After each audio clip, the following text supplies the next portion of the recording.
Tem lugar que a gente só pega quando não tem escolha. E essa estrada é um deles. Eu já tinha evitado ela umas boas vezes, mas naquela madrugada não teve jeito. A rodovia principal estava parada por causa de obra e o desvio levava direto para essa estrada velha de pista simples. Asfalto remendado, faixa quase apagada, vegetação fechando dos dois lados. Não tem posto, não tem luz, não tem nada, só buraco e escuridão. Era por volta de 2 da manhã. Eu estava cansado e com pressa para chegar em casa, que ficava ainda a umas 3 horas dali. O frio batia no vidro e só o ronco do motor quebrava o silêncio. Farol alto ligado, e mesmo assim parecia que a luz não chegava muito longe. Depois de uns 10 minutos nesse trecho, vi lá na frente 2 faróis fracos, meio amarelados, como de carro antigo, parados no meio da pista. Fiquei pensando se não era alguém quebrado ou alguma coisa caída na estrada. Reduzi e fui chegando devagar, sempre com aquela atenção de estrada deserta. Foi aí que notei um movimento no chão, um negócio arrastando. De primeira, pensei que fosse um animal, mas quando aproximei, percebi que tinha algo errado demais. Liguei o farol alto e a cena apareceu inteira. Era uma mulher, estava deitada de lado no asfalto, com as pernas amarradas por uma corda grossa. A outra ponta da corda sumia para dentro do porta-malas do carro parado. E ela não se mexia muito, só o suficiente para tentar se soltar, enquanto o corpo era puxado devagar para o fundo do carro. O estômago gelou na hora. Não pensei 2 vezes. Buzinei forte e joguei o caminhão um pouco para o lado, quase pegando no carro. O motorista, que eu não consegui ver direito, soltou a corda e arrancou no mesmo instante, desaparecendo na curva, sem farol aceso. Fiquei parado no meio da pista, o coração disparado. A mulher tentou se levantar, mas caiu de novo, apoiando as mãos no chão. Parecia exausta, com dificuldade até para respirar. Eu desci da cabine e fui na direção dela.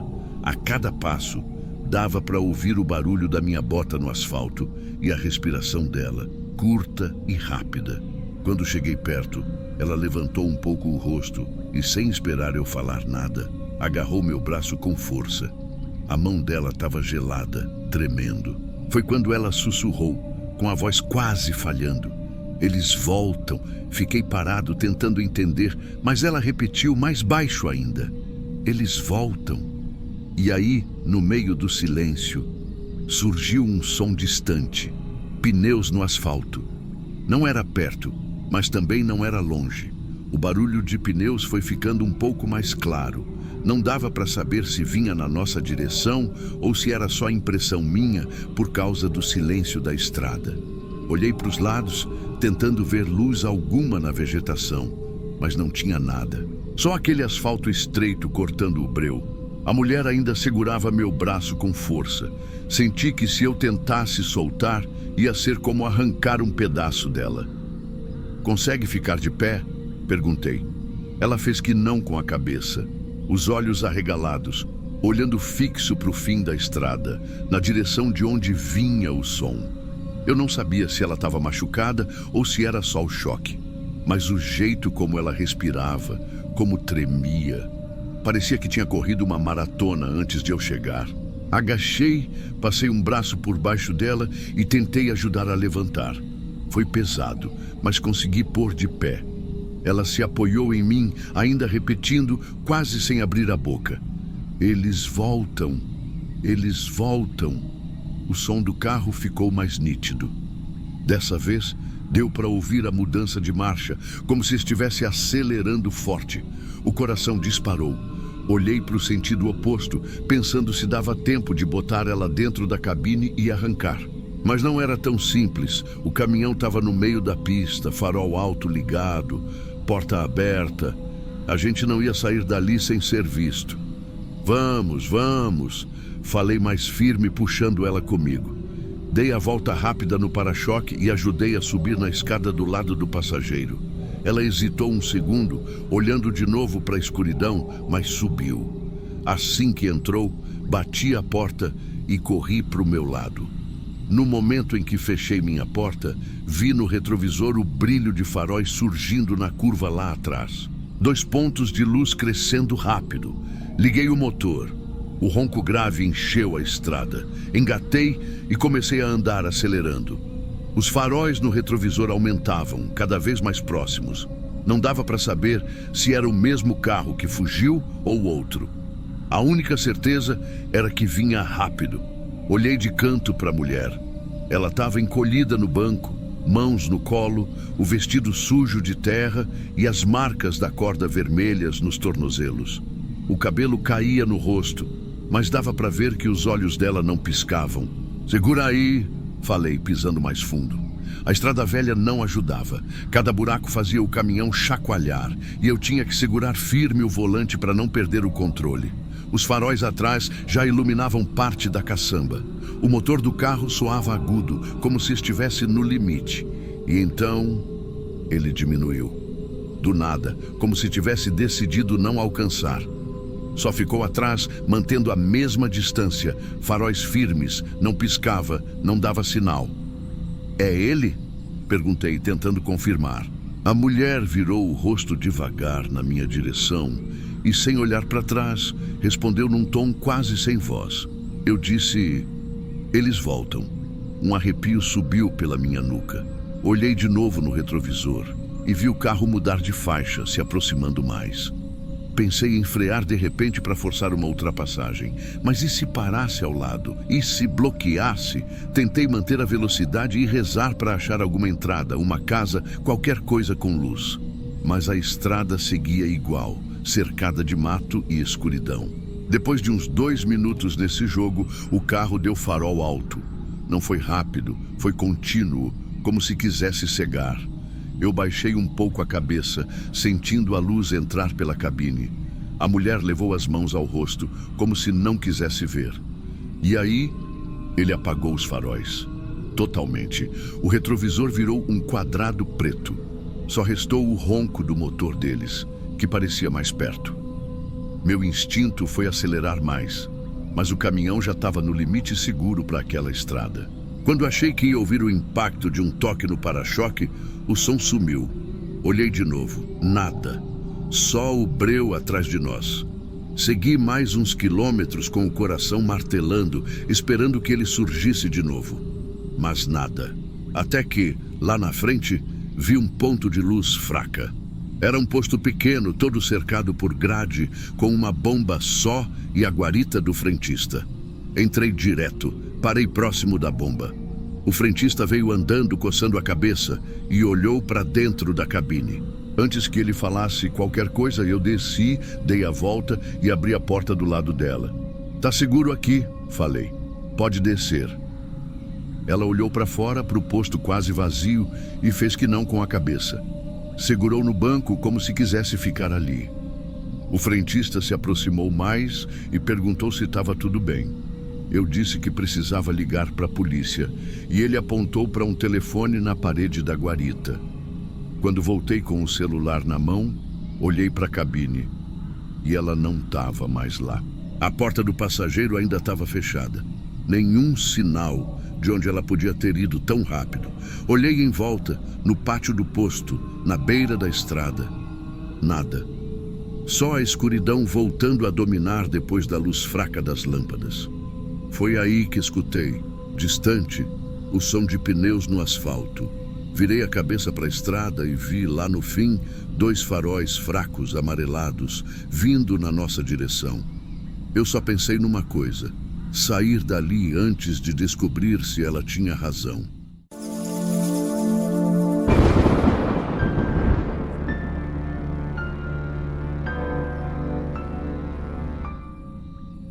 Tem lugar que o silêncio não combina, e no frio ele pesa mais ainda.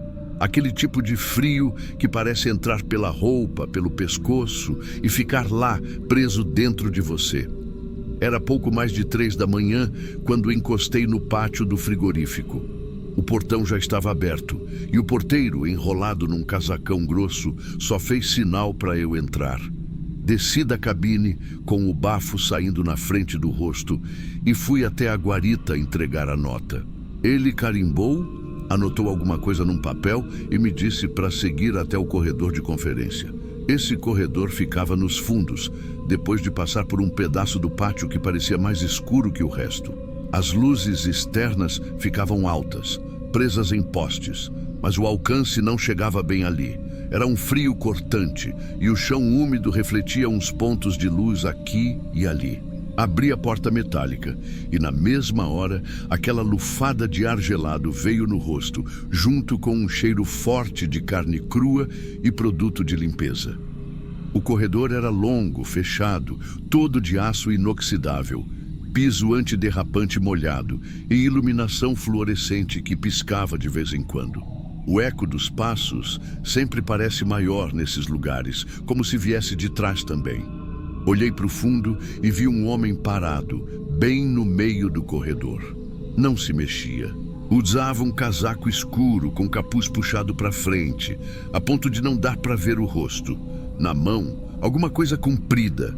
Pela forma, podia ser uma ferramenta ou um pedaço de ferro.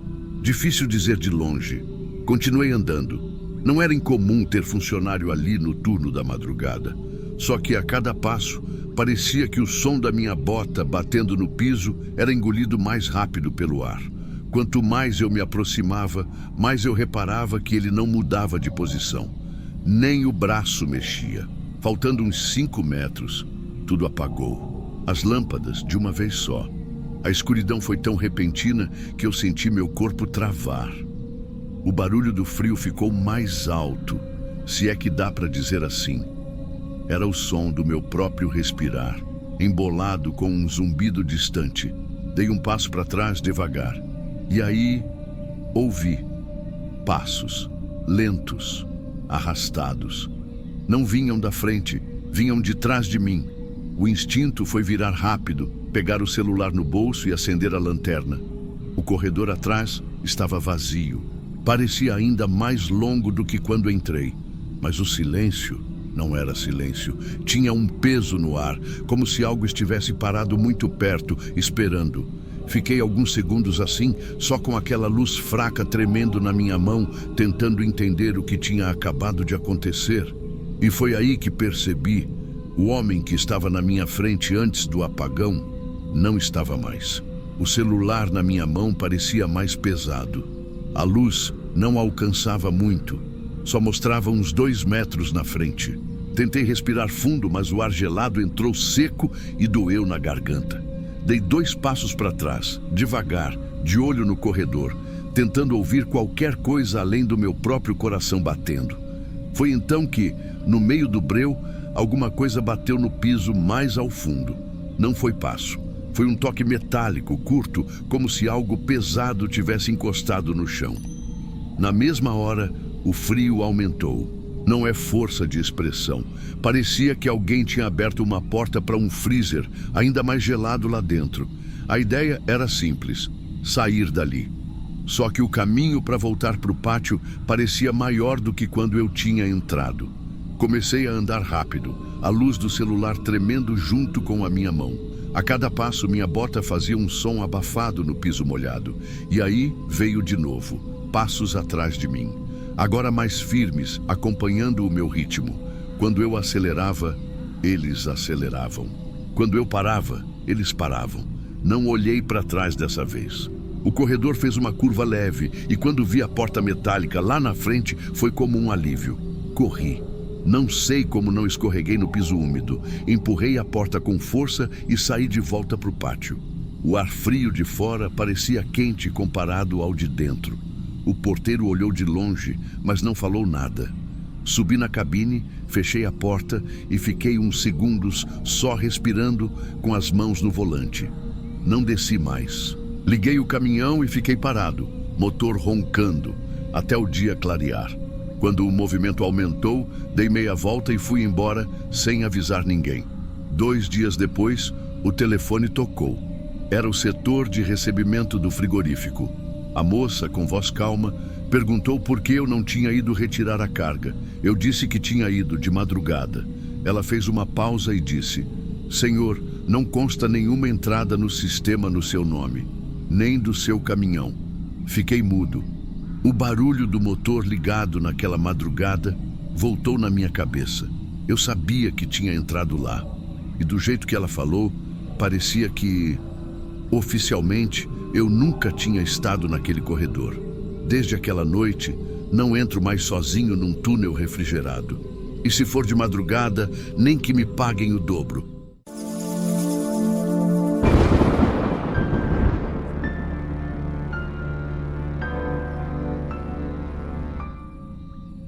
Na estrada, a gente sabe quando está em perigo, mas é pior quando você acha que está seguro e não está. Era madrugada, devia passar um pouco das 3, e eu estava no pátio de um armazém no interior do Mato Grosso, esperando para descarregar.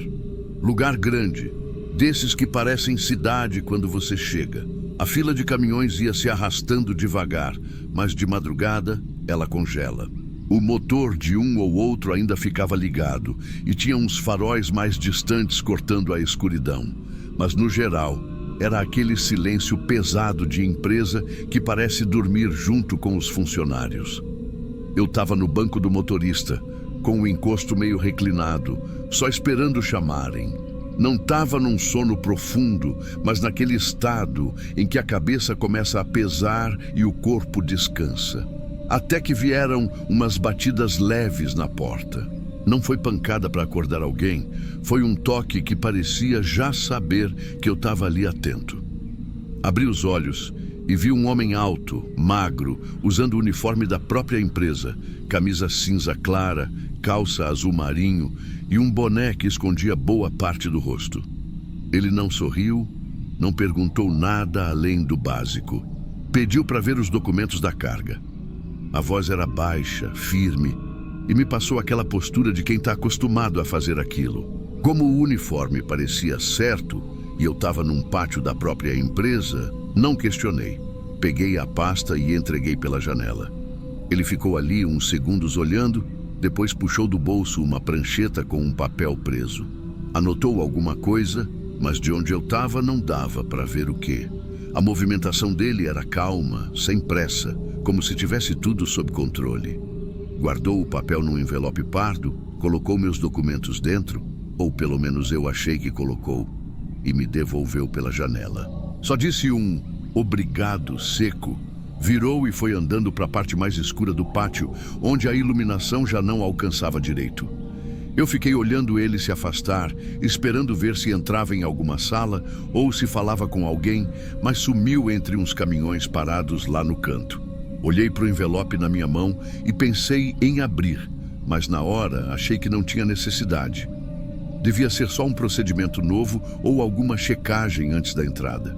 Fechei o vidro, coloquei o envelope no porta-objetos e tentei voltar a descansar. Mas, não sei porquê, comecei a reparar que não tinha nenhum segurança por perto. E que, naquela hora, as câmeras que eu lembrava de ter visto na entrada ficavam longe demais do ponto onde eu estava estacionado. O tempo passou devagar. Mais de 1 hora depois, o movimento recomeçou e a fila voltou a andar. Quando o dia começou a clarear, um motorista que eu já tinha visto em outras viagens encostou do lado do meu caminhão. Puxamos conversa sobre a demora e eu, meio que jogando assunto, comentei sobre o homem que veio conferir meus documentos na madrugada. A reação dele me tirou o resto de sono que eu tinha. Ele franziu a testa e respondeu na hora. Aqui ninguém confere documento na fila, só lá dentro. A frase dele ficou martelando na minha cabeça. Aqui ninguém confere documento na fila, só lá dentro. Falei que talvez tivessem mudado o procedimento, mas ele negou na hora, dizendo que descarregava ali todo mês e nunca viu isso acontecer. O dia já estava clareando, aquela luz meio pálida entrando pelo pátio, e os seguranças começavam a circular. Eu olhava em volta tentando encontrar o tal homem do uniforme. Cheguei a encarar alguns funcionários que passavam perto, mas nenhum parecia ter a mesma altura ou o mesmo jeito. E isso começou a me incomodar. O sujeito não tinha pressa, parecia saber exatamente o que estava fazendo, mas não deixou pista nenhuma. Quando finalmente a fila andou de vez e eu entrei no galpão para descarregar, ainda estava com o envelope no porta-objetos. Parte de mim queria abrir logo, mas a outra pensava, se tiver alguma irregularidade ou documento faltando, já vão me falar ali dentro. E ninguém falou nada. Assinaram a entrada, marcaram o horário e seguiram com o processo. Enquanto descarregavam, eu desci para esticar as pernas. Aproveitei para dar mais uma olhada no pátio, tentando enxergar lá no canto escuro onde o homem tinha ido. Nada. Só uns caminhões com lona fechada e uns paletes empilhados. Terminado o serviço, voltei para a cabine. O envelope ainda estava ali, fechado, como se fosse só papelada sem importância. Mas quando peguei nele, percebi uma coisa. Ele não estava pesado do jeito que deveria se tivesse meus documentos lá dentro. O toque era diferente, mais fino, como se só tivesse uma folha. Encostei o envelope na perna e pela primeira vez me passou aquele arrepio de coisa errada. Não era medo repentino, era mais uma sensação de que eu já devia ter percebido antes. Abri devagar, esperando ver algum tipo de guia de descarga ou formulário. Mas não tinha nada disso. Dentro tinha só uma folha de papel fotográfico, daquelas impressões brilhantes. Quando puxei e vi o que era, fiquei parado alguns segundos. Era a frente do meu caminhão, fotografada à noite, exatamente como ele estava ali no pátio algumas horas antes. Os faróis desligados, a luz fraca do poste e o reflexo do meu rosto no vidro da cabine. Eu olhando para o nada, sem perceber nada. A foto não era antiga. Devia ter sido tirada naquela madrugada, talvez até minutos antes do homem bater na minha porta. Guardei a foto de volta no envelope, sem saber se devia mostrar para alguém. Quem? Segurança? Polícia? Eles iam perguntar quem tirou e quando. E eu não tinha resposta. A única pessoa que eu tinha visto foi aquele homem, que segundo o outro motorista, nem devia estar ali. O resto do dia foi um tormento. Mesmo parado dentro do armazém, enquanto esperava liberarem a nota de saída, eu me pegava olhando pelo retrovisor. Qualquer pessoa que passava mais devagar me deixava em alerta. Cheguei a achar que vi o uniforme dele lá no fundo do pátio, mas quando tentei acompanhar com o olhar, sumiu atrás de umas carretas. Quando finalmente me liberaram, já passava do meio da tarde. Saí pela portaria com o envelope guardado na bolsa de documentos. No caminho até a rodovia, não vi nenhum carro suspeito me seguindo, mas a sensação de estar sendo observado continuava. Como se aquele clique da câmera ainda estivesse acontecendo, só que agora longe. Rodei mais de 100 quilômetros sem parar, mesmo com a sede e a fome apertando. Cada caminhão que encostava demais atrás de mim, eu já trocava de faixa. Quando anoiteceu, evitei parar em posto pequeno. Só encostei num ponto bem iluminado, cheio de gente, mas ainda assim não relaxei. Até hoje, a foto está guardada. Não porque eu queira lembrar, mas porque não sei o que fazer com ela. Joguei fora o envelope, mas a imagem... não consigo me desfazer. Não sei se era algum tipo de ameaça ou só um jeito de dizer que alguém pode chegar mais perto do que eu imagino, sem que eu perceba. E desde aquele dia, toda vez que eu paro num pátio para esperar descarga, antes de desligar o motor, eu olho bem em volta. Bem mais do que o normal.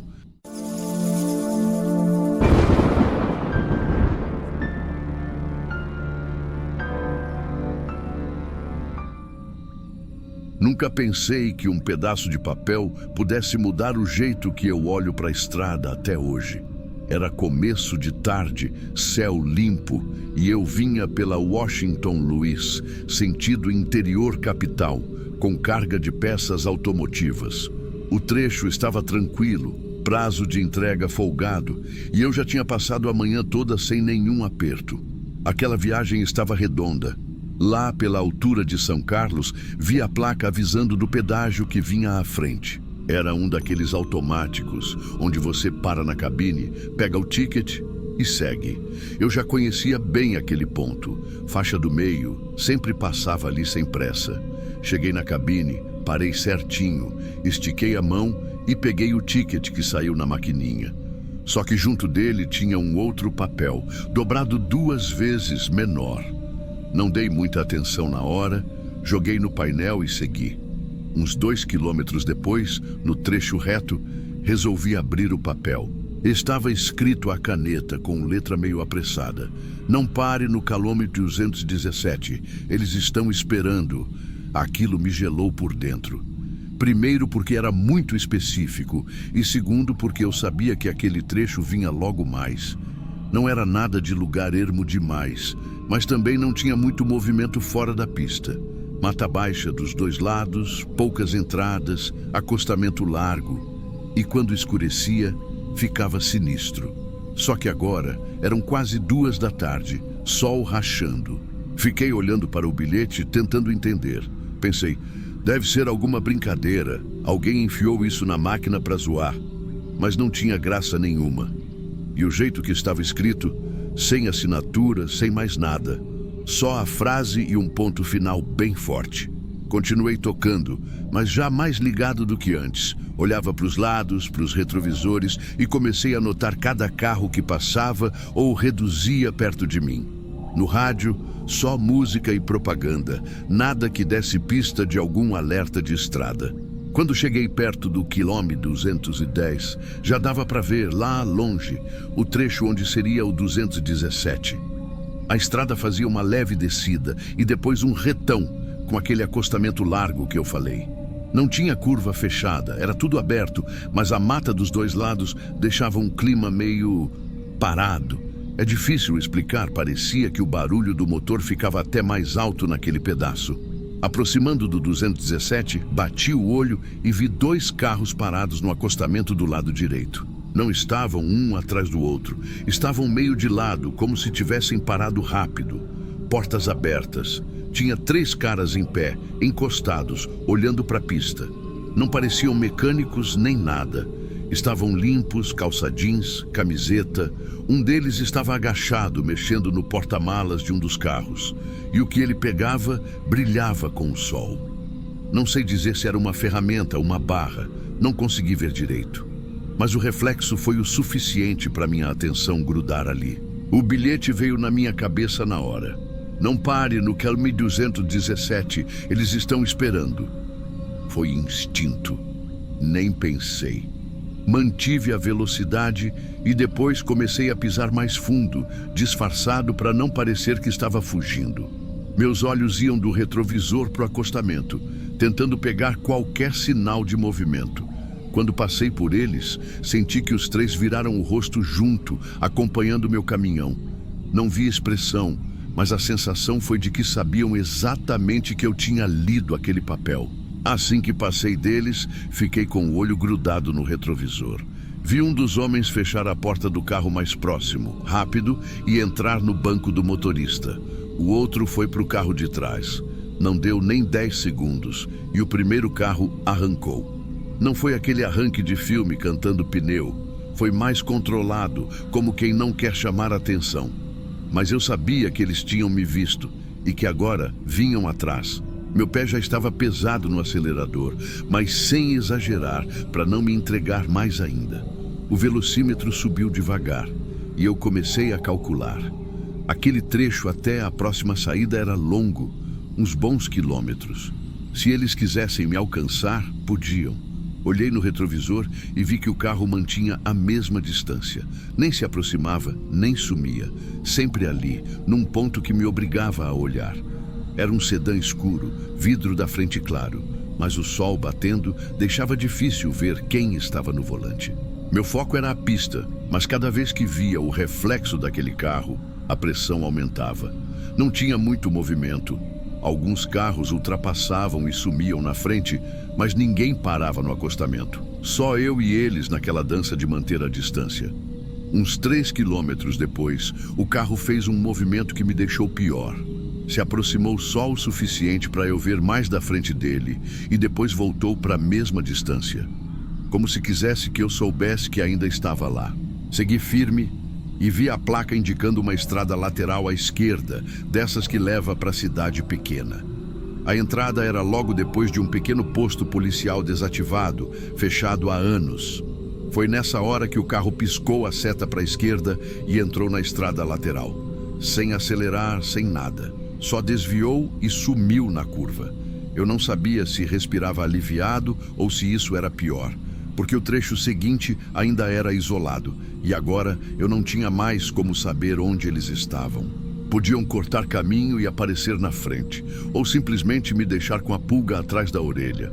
Segui mais uns 10 minutos até chegar num posto de combustível que eu conhecia. Encostei, desliguei o caminhão e fiquei alguns segundos com a mão no volante, como se estivesse esperando alguma confirmação de que aquilo tinha acabado. Quando desci, ainda meio na defensiva, fui direto na loja de conveniência pegar um café. Na hora de pagar, lembrei do papel. Tirei do bolso e entreguei para o frentista junto com o dinheiro, perguntando se ele já tinha visto algo assim. O homem abriu, leu e ficou uns segundos parado. Depois me devolveu e falou só isso. Não é a primeira vez que ouço falar disso. Não explicou mais nada. Virou de costas e voltou para o serviço. Guardei o bilhete na carteira. Nunca contei isso para a polícia, nem para a empresa.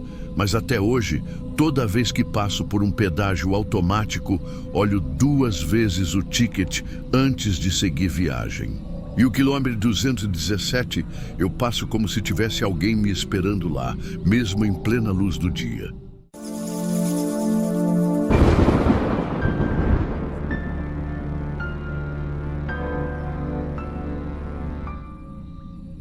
Tem bicho que não precisa falar nada para avisar que tem alguma coisa errada. E naquela noite eu entendi isso de um jeito que não esqueço.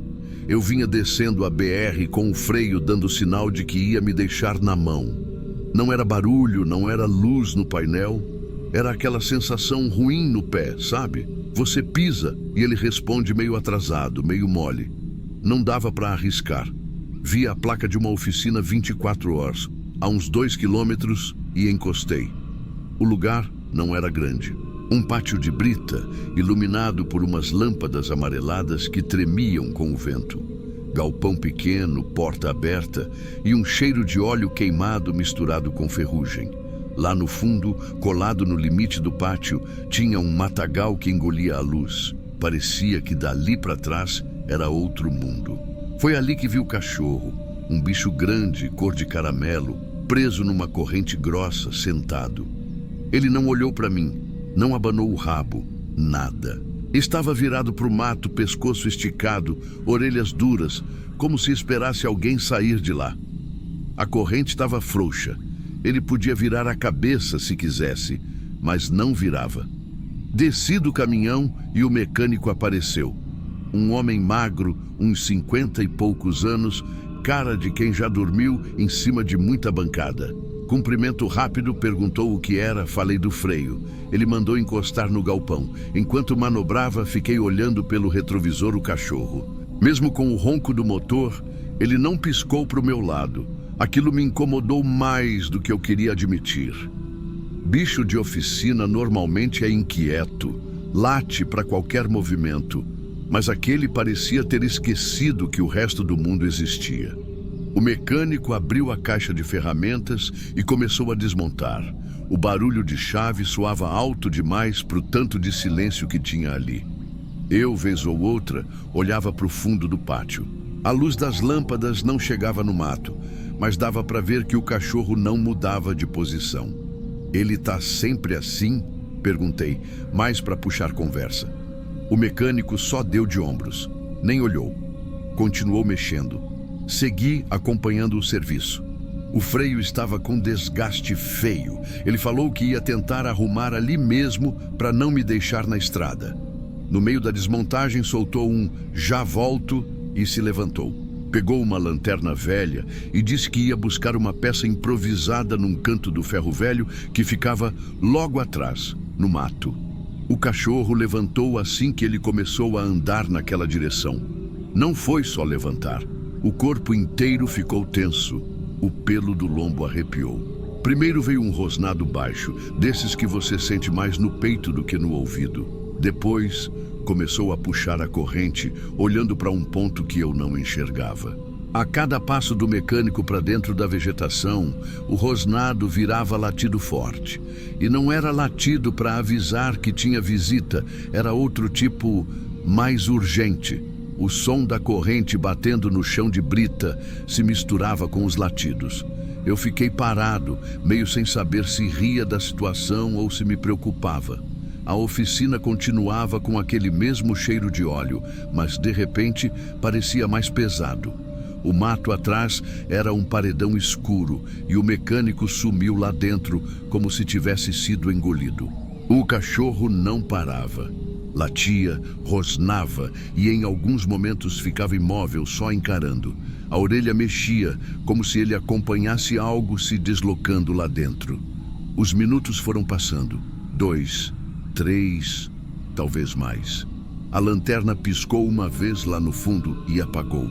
O cachorro latiu mais alto, quase num uivo curto, e depois puxou tanto a corrente que a base de ferro fincou mais fundo na brita. E foi aí que eu comecei a sentir aquele frio na barriga que não vem do vento.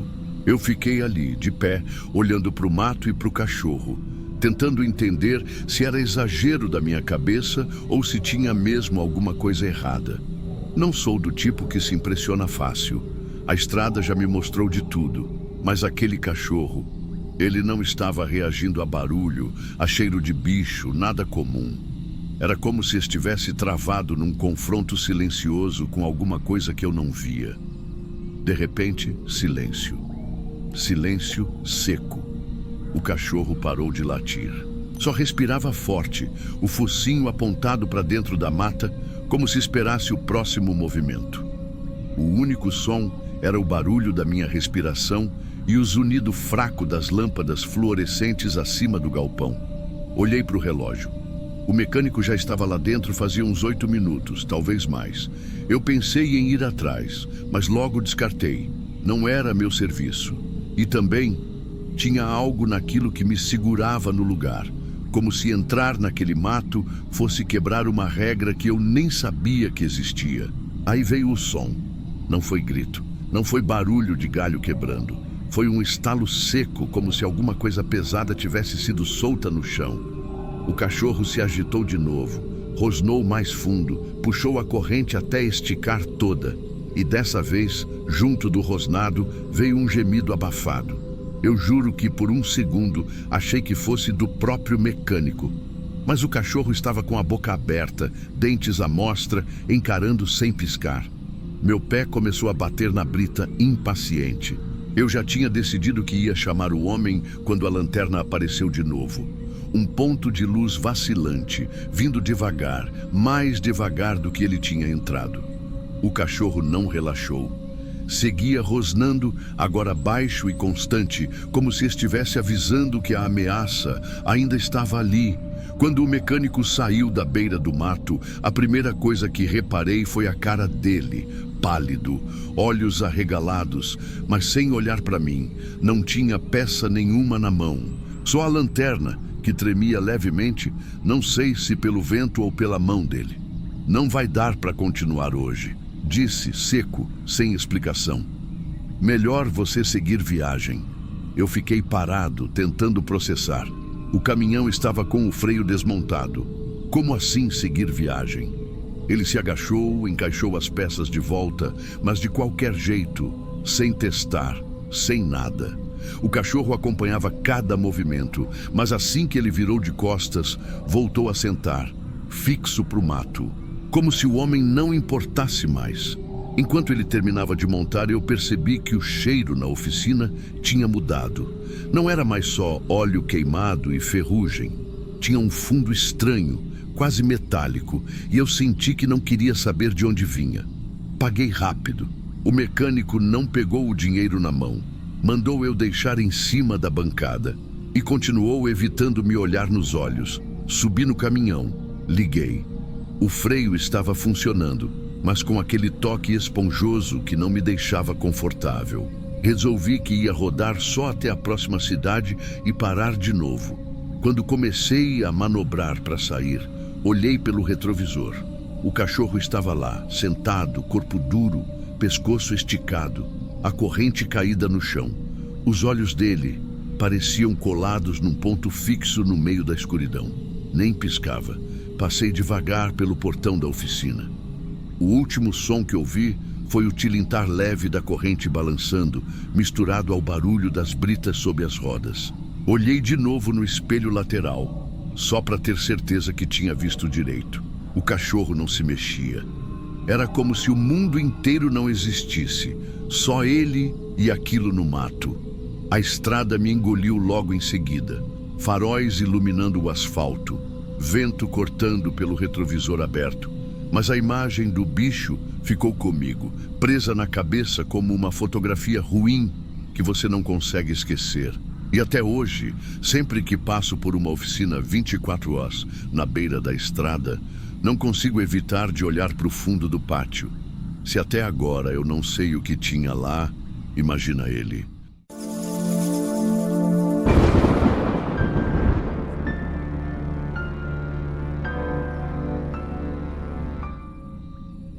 Tem hora que a cancela não te protege de nada, só te deixa esperando o perigo chegar. Era final de tarde, o céu daquele jeito fechado, carregado, mas sem chuva ainda. Eu já vinha com o caminhão descarregado, tranquilo, pensando só em chegar na cidade base e largar a chave. A estrada ali era reta, boa, mas todo mundo que passa sabe que antes de chegar na ponte tem aquele sistema de cancela com semáforo que libera um sentido de cada vez. É ponte estreita de concreto, só cabe um caminhão por vez. Cheguei, a luz vermelha acendeu, cancela fechada. Parei, puxei o freio e fiquei ali, olhando para frente. Não tinha ninguém na minha frente, só o vazio da ponte e o rio lá embaixo, passando. No retrovisor vi que tinha um carro parado atrás e mais nada. Era um fim de tarde comum. Mas aí, uns 2 minutos depois, reparei um movimento lá longe, no retrovisor. No começo, parecia só uma pessoa caminhando pela beira da pista. Só que a cada segundo, ela ficava mais perto e rápido demais para ser caminhada. Estreitei os olhos, o cara estava correndo. Não era corrida de exercício, não. Era aquela corrida meio desengonçada, com o corpo inclinado para frente, como se ele tivesse pressa de alcançar alguma coisa. Ele vinha direto pela pista, não olhava para os lados, não olhava para o mato, só para frente. E à frente dele era o meu caminhão. No começo pensei, deve querer passar antes da cancela fechar do outro lado. Mas aí percebi que a cancela já estava fechada e ele continuava correndo, apontando os braços, falando alguma coisa que não dava para entender. Eu fiquei olhando pelo retrovisor e o carro atrás de mim também não mexeu. O sujeito vinha aumentando o passo, o rosto suado, a boca aberta. Fiquei sem saber se ligava o caminhão ou esperava. A cancela deu aquele estalo de abertura, a luz ficou verde. Eu não pensei 2 vezes. Engatei a marcha e arranquei. O problema é que quando comecei a andar, ele não diminuiu a corrida. Mudou para o acostamento, que ali antes da ponte ainda era de terra batida, e foi acompanhando meu lado. Na hora, senti aquela pressão no peito. O espaço para minha direita já começava a afunilar para a entrada da ponte. A beira do rio ficava cada vez mais perto e o cara ainda ali, acompanhando. E não era só correr. Ele virava o rosto, me encarava e mexia a mão como quem tenta segurar alguma coisa. Quando entrei na ponte, ele entrou junto, só que na parte estreita do acostamento, quase raspando no meu pneu dianteiro. O barulho do motor ecoava no concreto, mas eu ainda conseguia ouvir o som dos passos dele. Foi aí que vi, ele começou a inclinar o corpo na direção da carreta. Quando ele inclinou o corpo, parecia que ia se jogar contra a lateral.